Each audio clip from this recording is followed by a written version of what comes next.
naging mainit nga na usapin ng kontrobersyang ito sa mundo ng social media at pati na rin sa buong bansa.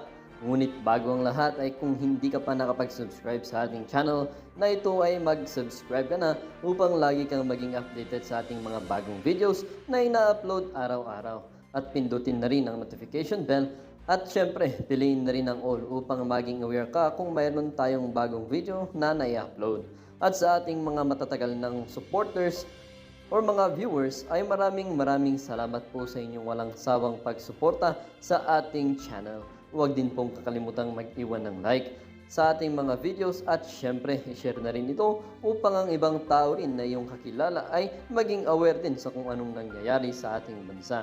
At kung mayroon ka naman pong hinaing o di kaya opinyon, bukas po ang ating mga comment section para sa inyong mga komento. Muli po, maraming salamat po and God bless. Tayo na po ay panoorin ang buong video.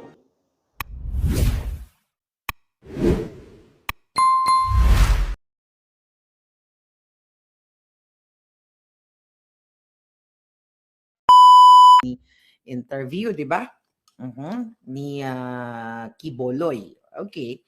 Then, mga palangga, at yung Laban Kasama ang Bayan, ito yung programa nila ka Eric at ni Dr.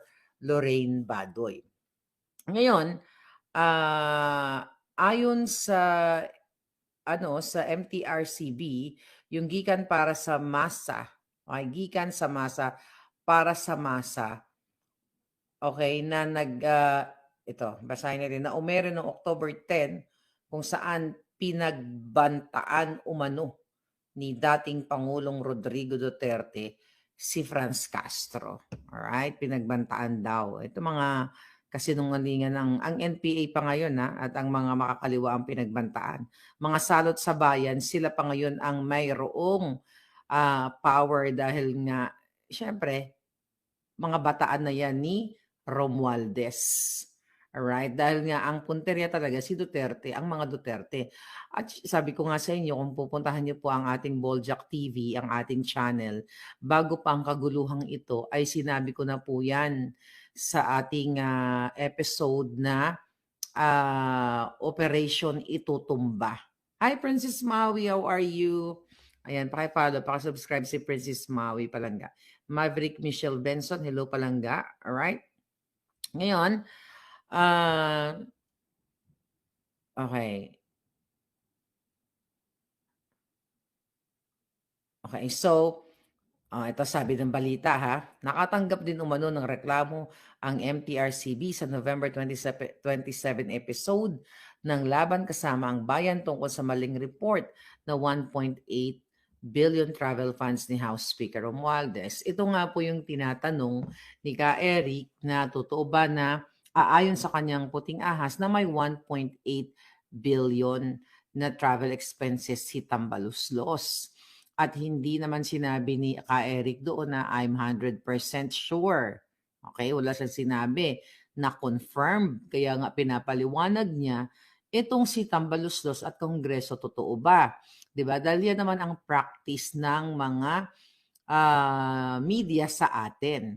Pero dahil likas na demonyo si Lisa at si Tambaluslos at si Kuting, ay intentional nila na gawan ng hanapan ng butas at i-twist ang batas para talagang ma-take down nila ang programa na kung saan ito yung maliban sa tagapagtanggol ng bayan, which is ang tinatakel dito sa programa ng Laban Kasama ang Bayan nila Lorraine at Badoy at ni Ka Eric, ay tungkol sa mga rebelding komunistang NPA makakaliwa na nandiyan mismo sa Congress na nagsusuporta dito sa pagkitil ng buhay ng ating mga kababayan all over the Philippines at yung mga nag-extort na mga negosyo ninyo sa probinsya para hingian kayo ng revolutionary taxes.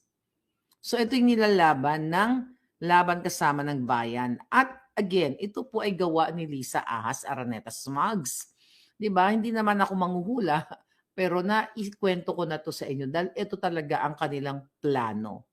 Bago pa itong fiasco na ito, bago pa itong mga drama nila sa Congress, ay sinabi ko na po sa inyo yan. Kaya kung babalikan niyo ulit yung aking channel sa Boljak TV, nandiyan yan. So ano sinasabi ngayon ng MTRCB? So ito sinend sa atin yung kopya ng MTRCB ng kanilang suspension. Right? Okay, basahin na lang natin kasi nakaano tayo. Okay, sabi dito, December 14, dated December 14 pa, in the matter of the alleged violation of Section 3 of Presidential Decree number 1986 and its implementing rules and regulations for the alleged airing, okay? For the alleged, ibig sabihin, hindi pa sila sigurado. Mismo, putang ina talaga ito mga hinayupak na to, okay? Ng MTRCB, tangina niyo talaga ha. Ayan na naman ang stick ko. Ikaw. Okay? Kayo dyan. Sabi nila, the alleged violation of Section 3. Ibig sabihin, wala pang na-violate. It's not yet confirmed. Hindi pa napatunayan na may violate. It's the same thing na sinabi ni Ka Eric na mayroong 1.8 ayon sa puting ahas niya, sa kanyang source, puting ahas ko, na 1.8 billion na ginastos si Romualdez sa kanyang travel expenses. Kaya pinagpapaliwanag niya ang Kongreso. Dito, MTRCB, kung hindi ba naman kayo kabugubuguan, hindi rin porket inutusan kayo ni Lisa Ahas Araneta at ni Tambaloslos, kung hindi ba naman kayo pinaka-vovo sa balat ng lupa. Tignan ninyo, ginagawa yung tanga yung tao. Mismo mga kababayan sa desisyon nila in the matter of the alleged violation of Section 3. Allegedly. So, ibig sabihin, wala pang nababiolate. Allegedly, hindi pa napapatunayan, tiyutang ginin na kayo. Okay? Tuloy-tuloy natin. The alleged violation of Section 3 Presidential Decree number 1986, its implementing rules and regulations for the alleged airing for unverified information. Another alleged naman. Diba? Unverified information. Patanong yung balita na sinasabi ninyong alleged airing of unverified information regarding the spending of 1.8 billion worth of travel funds by the House Speaker Romualdez, the television program, Laban Kasama na. Allegedly nga, ipukin ang ina nyo eh. Okay? Ngayon, dahil allegedly palang palangga, dahil tinitwist nila ang batas, talagang, ang putang, busy talaga. Binababoy nila yung Pilipino, mga kababayan, kaya sinuspende nila. Nag-order sila ng 14-day suspension. Tama ba? Okay, on November 29, November 23, the board received a complaint, sabi dito, order of preventive suspension. On November 29, November 2023, the board received a complaint regarding the program Laban Kasama ang Bayan and by respondent Sunshine Media Network International, okay, or SMNI, for allegedly airing. Allegedly, the word allegedly, doon pa lang ang bobo-bobo na ng buwaka ng inang mga to eh. Unverified information regarding the foreign trips of House Speaker Romualdez in the program. The host stated that according to an unnamed source from Congress,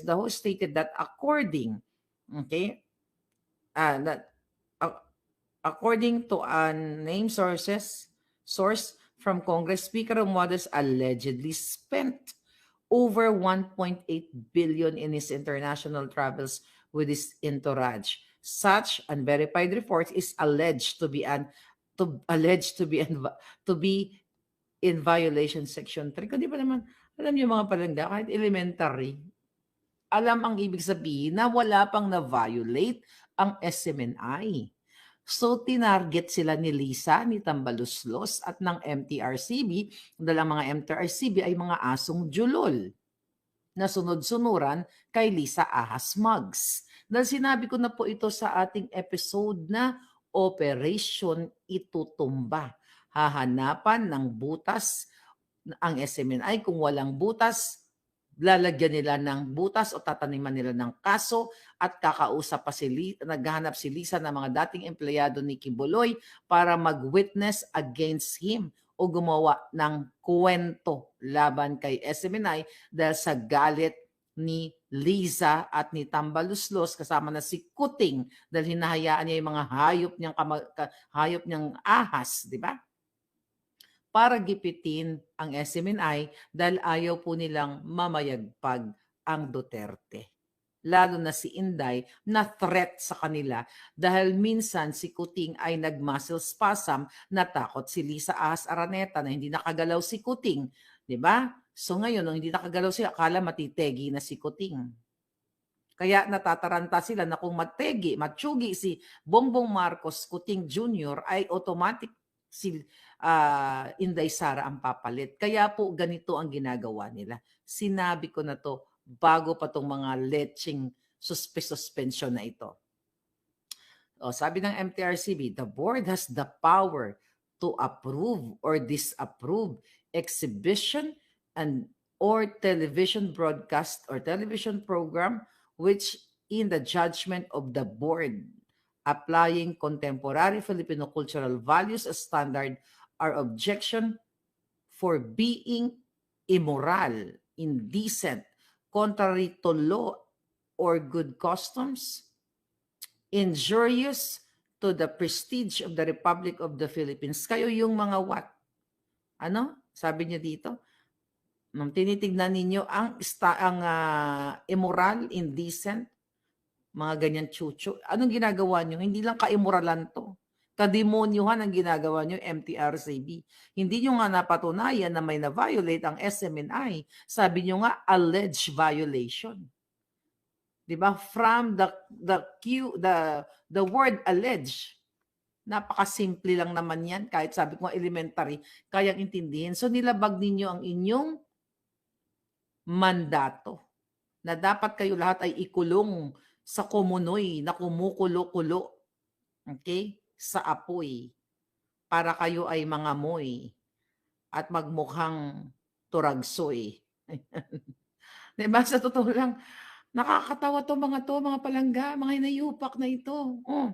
Sabi dito, ng MTRCB, those which tend to undermine the faith and confidence of the people and in their government or the duty constituted authorities, those which are libelous or defamatory to the good chuchu. Okay? Anyway, ito, basahin natin yung section 3. Preventive suspension order anytime during the pendency of the case and in order to prevent or stop further violation or for the interest and welfare of the public. Okay? The chairman, pasensya na kasi ang liit malabo ang mata ko. The chairman of the board may issue a preventive suspension order mandating the suspension of the television network cable session and related establishment, provided that temporary preventive order thus issued shall have a life, not more than 20 days from the date of issuance, not more than 20 days. O sabi nila, itong preventive suspension na kanilang ipinataw sa SMNI, mga palangga, ay para hindi na magkaroon ng further violation kasi ito daw ay interest and welfare ng public. Pukinanginan nyo.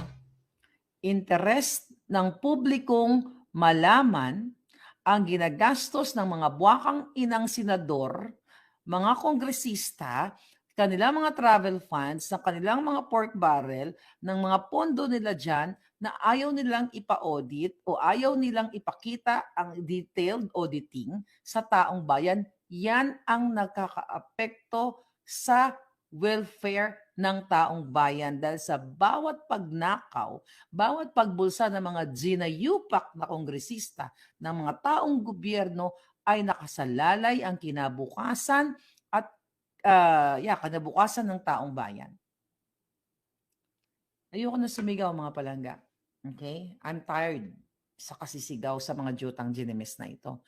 Pero nakita nyo naman po, kahit basahin nyo dyan, nandyan naman sa social media na hindi napatunayan na ang SMNI ay Hindi ko kinakampihan ng SMNI, okay? Kung ano man ang kinaharap ng owner o sino mang involved sa SMNI ng kanilang, kung may mga kaso man sila, wala akong kinakampihan. Ang kinakampihan ko, okay, ang katotohanan dahil mismo coming from RCB na walang kasalanan o wala pang violation ng SMNI. Kasi allegedly pa lang eh.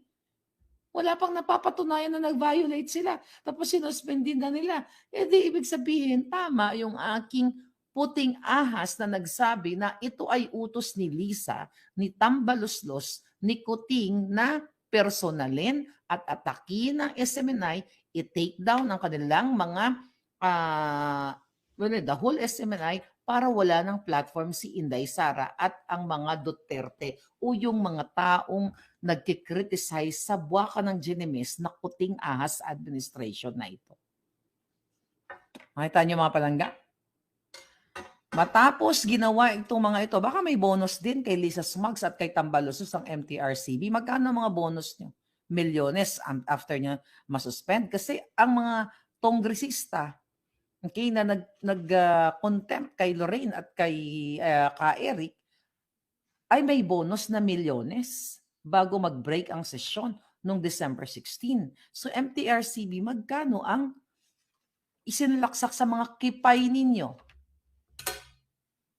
ni Lisa at ni Tambaloslos? So ang pumirma nito, ito, December 14. Ikaw, honorable ang hiho di puta nga Cesar Pareha. Magkano binigay sa'yo? Board member. Ikaw ang pumirma nito.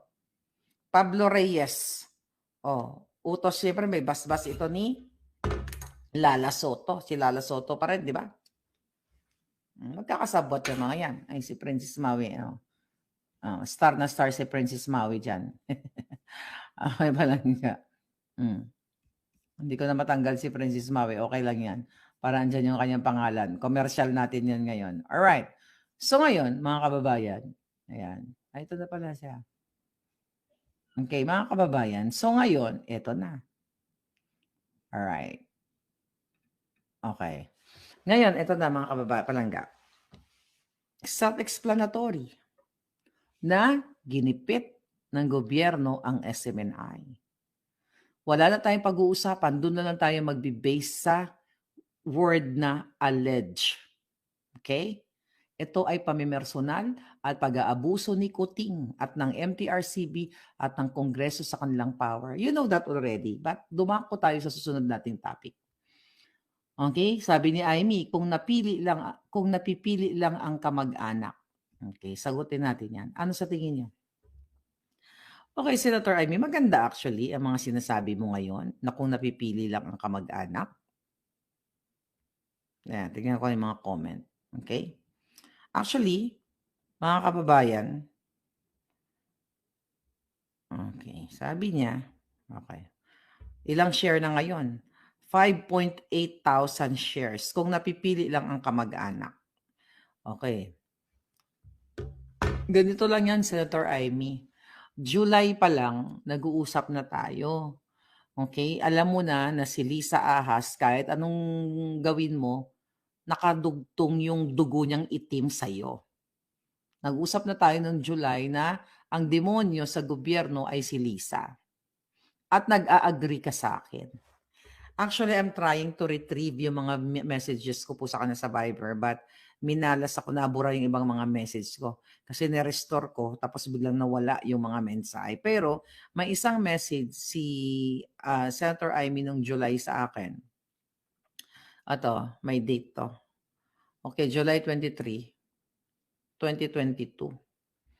Ito yun. Ayan, actually yan. Okay. July 22. Basahin ko na lang.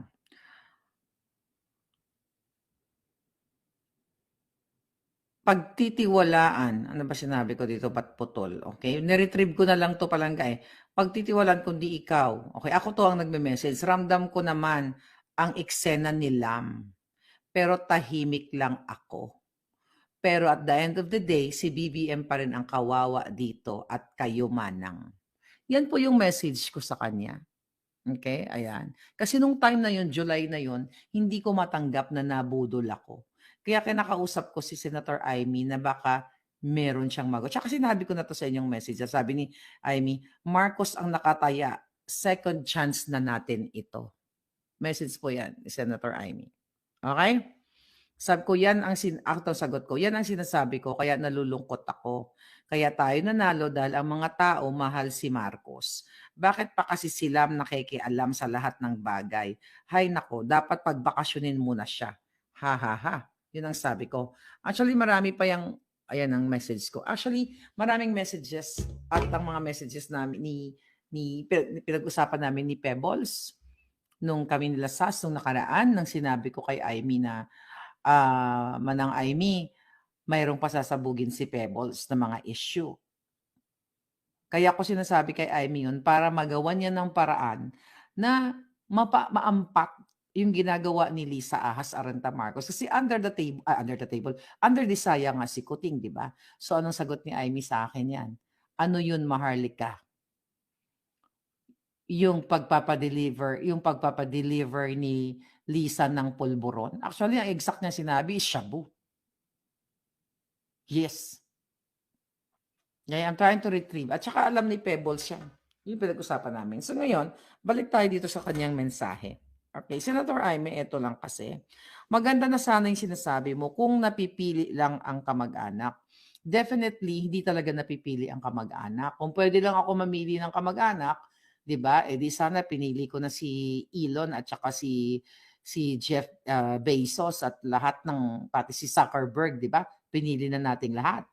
'Di ba? Kung sino yung mga mayaman, si Bill Gates, lahat ng pwede nating piliin na maraming perang para gumanda ang buhay natin, ipipiliin na natin. But definitely hindi naman pera ang kompleto sa buhay ng tao pag pinag-usapan natin 'yan, 'di ba? Kahit wala tayong pera, ng masyado, nakakakain tayo at maayos ang pamilya natin, yun ang pinakamasaya sa totoong naratibo ng buhay. But, okay, himayin natin. Kung napipili lang ang kamag-anak. Ang dami nag-comment. Okay? Ay, sabi nga si Daryl nag-comment, ito ang walang may solusyon. Ha, ha, ha, ha. Sabi ni Joy, okay? Senator, gigil na ako sa kapatid mo. Okay, sabi ng isa, ihiwalay ang mabuti, itapon ang masama. Sabi ng isang commenter, kung totoong may malasakit ka sa bansa, walang kamag-anak, dapat doon ka sa tama. Diyos ko, sabi ni Janet Borja. Okay, here's my, maganda yung comment ni Janet Borja. Totoo yun. Senator Amy, alam mo na na nagpapadeliver si Kuting. Ako pagod na ako sumigaw ngayong kasi madaling araw na mag-alas 3 na. Alam mo na ang kapatid mo ay nagko-Coca-Cola. At ang asawa niya na si Bangag Lisa Smugs ay nagpapadeliver. Ikaw na rin mismo ang nagsabi. Wala nga akong sinabi tungkol sa mga droga-droga na yan. Dahil nung time, na-convince na ako actually. Pero galing mismo sa iyong statement nung sinabi ko na pwede bang may mula ba tayong magawang paraan sa ginagawa ni Lisa Ahas magnanakaw. Yan yung Lam. Lisa Ahas mangangamkam. Lisa Ahas manggagancho, mambubudol. Kaya ang sabi mo, 'di ba? Kasi takot na takot ako noon. Kasi gustong ilabas ni Pebbles, Talakera, Pebbles Kunanan, ang mga kahayupan ni Lisa. Gusto ko pang pagtakpan. Ayokong mag-fail si Kuting noon, Senator Amy. Alam mo yan. At alam mo rin na yung kapatid mo ay nag-Coca-Cola at ang kanyang asawa ay nagpupulburon. Ikaw na rin mismo nagsabi. Pwede ba diretso mo to sa taong bayan? Damay ka dito. I'm telling you. Hindi ito sapat na sabihin mo kung napipili lang kamag-anak. Sino to? Si Martin Tambaloslos?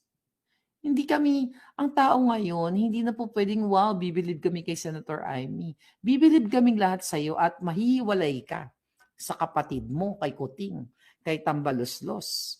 Kung, number 1, sabihin mo sa taong bayan na palpak ang kapatid mo at ang kapatid mo ang binitray ang taong bayan dahil hindi siya ang nagpapatakbo sa Pilipinas, dahil hindi maka-function ang utak niya, dahil pulboronic.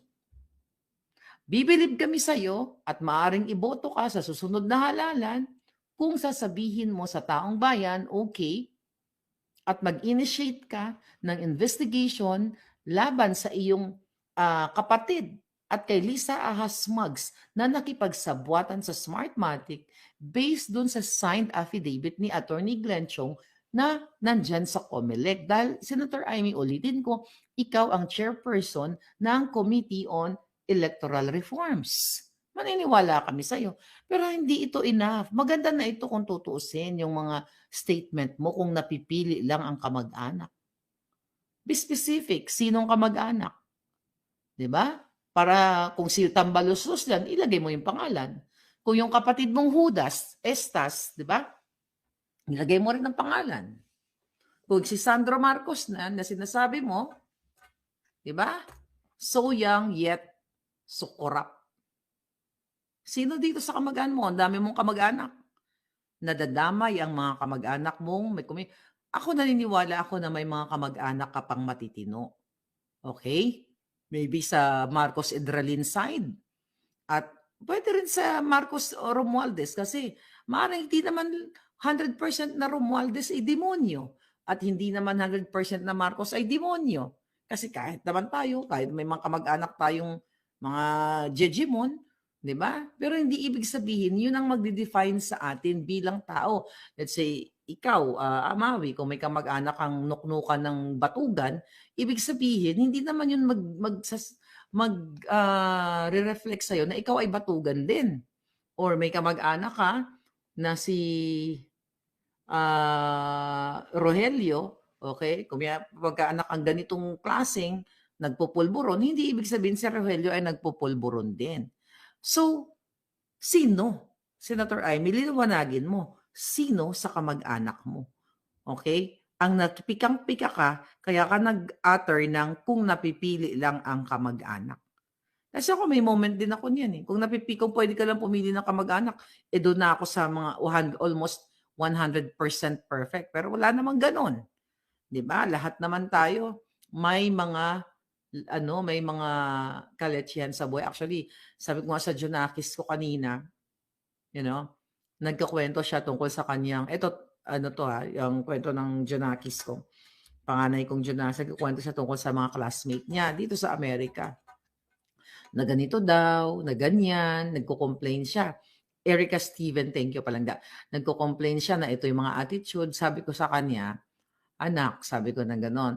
Nagkakwento yung daw niya, yung klase niya na ganito, yung pamilya, dadadada. Sabi ko, intindihin mo, lahat ng pamilya sa mundong ito may mga eksena. Walang perfect na pamilya. Kahit kayo, may mga problema kayo sa inyong mga pamilya. Minsan, kung pwede lang, sasabihin nyo, gusto nyo na mag-disappear. Gusto nyo nang maglaho. Minsan, baka maaari sa inyo, gusto nyo nang i-fake ang inyong kamatayan para hindi na kayo anuhin ng pamilya ninyo. May mga ganun, di ba? Kasi walang perfect na family. So, going back dito kay Senator Amy, walang perfect, hindi ka makakapili. Pero may choice ka para sa taong bayan. Ano yung choice mo, Senator Amy? You speak up. Para kasama ka sa Speak Up Day na pinaglalaban namin dito, you speak up for the people. Sino ito? Be specific. Sino sa kamag-anak mo ang gusto mong itapon? Kapatid mo? Pinsan mo? Sino? Mga anak mo? Pamangkin mo? So kasi masyadong broad to. Okay? Kakakita niyo dito, ang sabi ng mga comment, humiwalay na po kayo, Senator Amy. Junior is a basket case. Yeah. You still have time to save the legacy of your father. Pakisabi sa ading mo, si Bungit, hindi na kami natutuwa sa sistema niya. Nababasa mo naman to eh. Oh. Nako, madam, mahirap talaga magkaroon ng kamag-anak na tambaluslos. Alright? Sabi ng isa, I love you, Senator Amy. Your dream is to redeem your father's name, but unfortunately, they do not care about your father's name already. They care about their personal interest.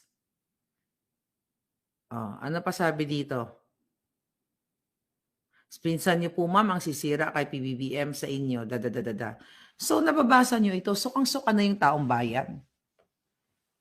Senator Amy, be specific, sino? Hindi na kami, you know what?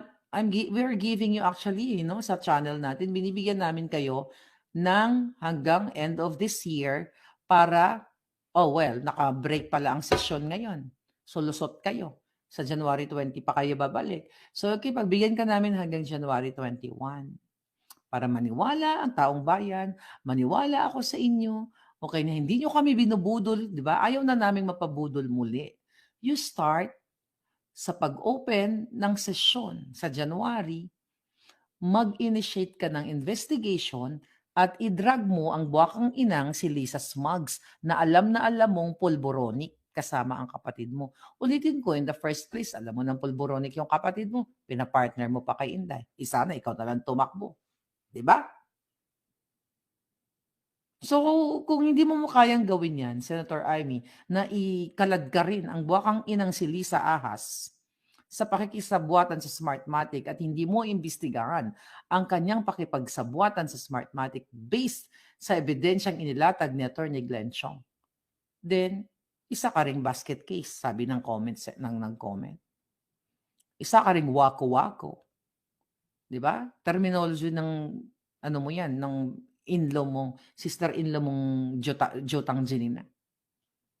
Maniniwala ba kami sa'yo? Hindi. Paano kami maniniwala kung hindi mo imbestigahan yung pandaraya ng 2022? Magkasama tayo sa electoral protest ng ading mo. Interview here, interview tayo, in-interview kita, in-interview ko si Kuting, nagpasalamat ka sa suporta ko sa inyo sa electoral protest na walang kapalit ni pisong duling. Walang kapalit, alam nyo yan. Kaya wala kayong maibato sa akin. Tapos all of a sudden, yung hybrid election na pinaglalaban natin at nakikita mo naman, sinabi ni Coco Pimentel yan sa Senate about sa kay Lisa, pero iniwas mo ang question. Patunayan mo sa taong bayan na sinasabi mo kung pwede lang pumili ng kamag-anak kasi may pinanggagalingan ka. At hindi naman istupido ang mga tao, lalo na ako na mismong kausap mo, na sukang-suka kay Lisa. Sinabi mo nga, insecure si Lisa sa'yo. Wala ka nga dun sa May 9 eh. Yun na lang, maliwanag na. Actually, hinanap kita dun eh. May 9, nung nag-celebrate kami dyan sa, you know that, nung nag-live ako, hinanap kita dun. Dun pa lang nararamdaman ko na walang unit team. So, kung mahal mo ang Pilipinas, na sinasabi mo, mahal ng tatay mo, at baka multuhin yung mga kamag-anak mo ng tatay mo, ipagtanggol mo kami. Kalimutan mo na may isa kang kapatid na walang itlog. Kalimutan mo na may kapatid kang pulboronic. Kasi ano ba pinaglalaban natin dito? Para sa kapakanan ng 110 million Filipinos. So, kung mahal mo ang 110, more than that, Filipinos, kaya mong sabihin sa buong mundo ang nag-iisa mong kapatid na na kalalaking walang kasing laki ng tiki ang kanyang itlog, na kayang pisatin ni Lisa Smugs, na dinujombag-jombag lang sa buong mundo, pwede ka naman mag-sorry. I'm sorry, nagkamali ang kapatid ko. Ito siya, ito to. Mahal ko ang aking bayan over sa kapatid kong pulburon. Ay, day, sisikat ka sa buong mundo. Papalakpakan ka kahit taga Zimbabwe. Believe me. Kahit sa pinakadulo-dulo ng bansa ng mundo, papalakpakan ka dahil malalagay ka sa history ngayon dahil may isang kapatid na hindi pinili ang kanyang pulboronic na kapatid dahil mas pinili niya ang kapakanan ng mga Pilipino. Pagagawan pa kita ng estatwa dito sa LA. Ako nagagastos. Yeah. Papagawan kita ng estatwa pag ginawa mo yan. Historic yan eh. Magiging historic ang balita na yan at hindi ka makakalimutan ng tao dahil may isang kapatid na nagsalita against sa kanyang kapatid na binababoy at sa kanyang sister-in-law na binababoy ang taong bayan. Sa bawat pagtatanggol mo, bawat pagsikreto mo, Senator Amy, sa iyong pulboronic na kapatid at kahayupan ng sinasabi mong sino man yung mga kamag-anak mo, ilang buhay ang nangamatay. Hindi mo lang puwedeng palitan yan ng mga nutri-nutriban, 'di ba? Hindi dapat gano'n, na para bumango ka or makalimutan ng taong issue, mamimigay tayo ng Nutriban, Nutriban tayo. Hindi puwedeng gano'n. Magbigay tayo 2 kilong bigas, 2 pirasong sardinas. Tapos after that, binigyan mo yung mga taong yun, 1 week, wala na silang pagkain, baka ang iba sa kanila nangamatay na. So, hindi nakakahanga, pero mas nakakahanga kung ipi-pinpoint mo. Huwag tayong maglaro ng patintero dito or tagu-taguan, 'di ba? Sabihin mo at alam naman, open book naman na ang kapatid mo ay polboronic, nagsesesyon sa Malacanang. Papayag ka ba? Well, if you don't love your country, papayag ka at hindi ka mag-i-initiate ng investigation regarding Smartmatic and hindi mo rin ibubukilya ang kapatid mo. Dapat yung kapatid mo, pinarehab mo na ng tuluyan. Binababoy na kami. Imagine nung bombing, actually may nakarating sa akin na information. Pumunta siya sa Shoot Fest sa Ilocos. Hinahanap ko lang yung ibang mga impormasyon. Pero nung time pala na siya ay, I think December